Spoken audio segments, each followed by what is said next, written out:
Well, hello and welcome to the CSF April monthly podcast. 4 papers have been uploaded to the CSF website this month, and today I'm only going to highlight 2 of those that I think are of particular interest.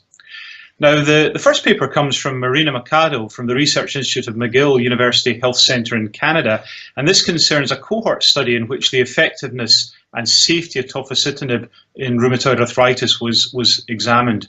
Now, the background here is I think it's very well known that tofacitinib is now recommended as one of our options in the management of people with rheumatoid arthritis, and that indirect comparisons have suggested that tofacitinib has a similar efficacy to TNF blockers in people who have had a previous failure of a conventional disease-modifying drug.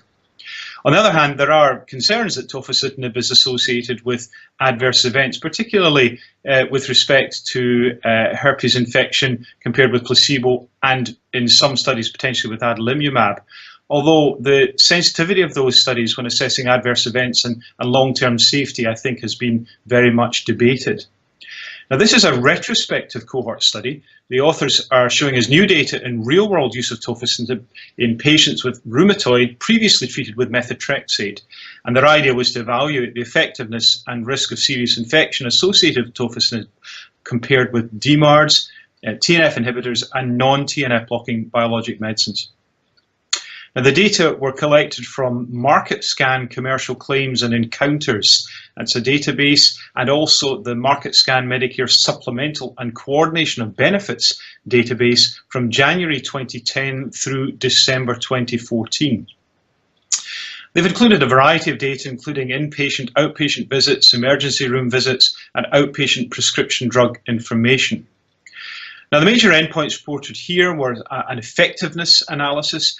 People were classified into mutually exclusive groups dependent on their medication class at cohort entry. So that tells you about what had happened to them before. So had they been in a conventional DMARD, or previous TNF inhibitors plus or minus a DMARD, and so on and so forth.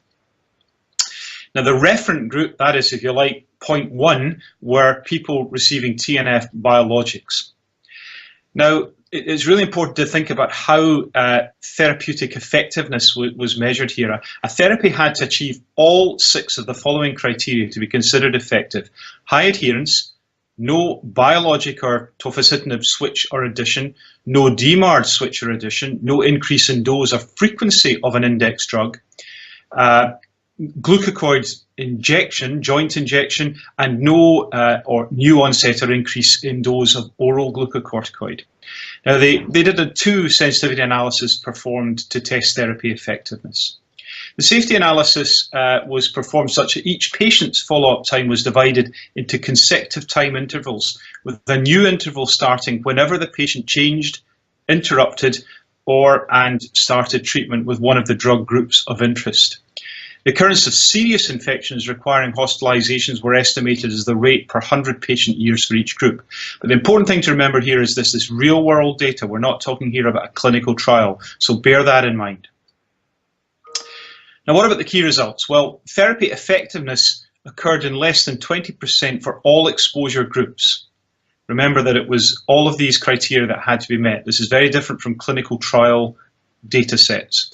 DMARDs were significantly less effective than the other groups compared with non-TNF biologics. Tofacitinib had similar effectiveness rates when compared with non-TNF biologics.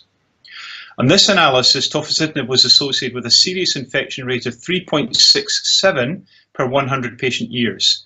The 95% confidence intervals overlap with those for the other drug groups. The rate of serious infections for patients in the DMARD, TNF inhibitor, and TOFA groups were not significantly different compared with patients in the non-TNF biologic groups. Current methotrexate use, previous biologic use, use of oral steroids in the year prior to cohort entry, and current glucocorticoid use were associated with a significant increase in infection hazard ratios. So what do we conclude from this? Well, patients starting tofacitinib after methotrexate therapy were estimated to have similar effectiveness rates at 1 year of follow-up compared to patients initiating non-TNF biologics. Tofacitinib appeared as effective as biologics based on most criteria, and there were no clear differences in hospitalized infections demonstrated in patients given tofacitinib compared with those given non-TNF biologics. Now let's turn to the second paper, which examined the effect of filgotinib on disease-related patient-reported outcomes. Filgotinib is a JAK1 inhibitor. This is a study reported by Prof Genovese out of Stanford, and these were patients who were receiving or not methotrexate. Now, filgotinib is one of several JAK inhibitors that are currently being developed.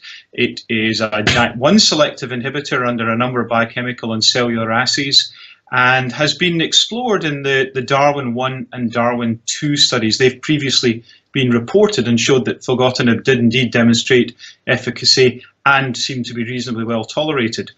The present studies, the present paper reports patient-reported outcomes. Now remember, both of these studies were 24-week, randomized, double-blind, placebo-controlled phase 2b studies. Filgotinib is an oral medication. And Darwin 1 assessed filgotinib in combination with stable methotrexate dose. Darwin 2 assessed filgotinib as a monotherapy. The key endpoints reported in this study were patient pain and global visual analog scores. They're reported at weeks 1, 2, 4, 8, 12, 16, 20 and 24. The FACIT fatigue and SF36 mental and physical component scores were measured at baseline weeks 4, 12 and 24. And the minimally clinically important differences in normative analysis were exploratory. They were not tested for significance for that reason. And they were assessed as a change from baseline. Now, in both studies, over time, all filgotinib groups presented reduction in patient pain and global scores, numerical increases in FACIT fatigue scores, and improvements in the SF36 physical and mental component scores. At week 12, a larger proportion of patients in most of the filgotinib groups achieved minimally clinically important differences across all of the PROs compared with placebo, and they were considered normalized. An overall dose effect was observed for all patient-reported outcomes in both studies. So from this, we can conclude that patients given filgotinib as an add-on or as monotherapy achieve rapid and sustained improvements in patient-reported outcomes over 24 weeks compared to people who were given a placebo medicine. The authors suggest that the findings of this study are supportive of the idea that filgotinib could improve patients' health-related quality of life. Of course, I think we need to wait for larger phase 3 clinical trial data before we can really put this study into context. Now, we've put two other papers this month onto the CSF website, and they are evidence-based reviews, perspectives of nice single technology appraisals for tofacitinib and baricitinib, and they are authored by Professors Uttley and Wren respectively. Now, don't forget that all the content I've discussed in this podcast is available in a detailed slide format in the publications section of the cytokinesignaling.com. Please also subscribe to the podcast channel.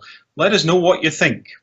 And you'll see all of the citations on our website. You'll also see abstracts that just bring everything together into a fairly easily digestible format.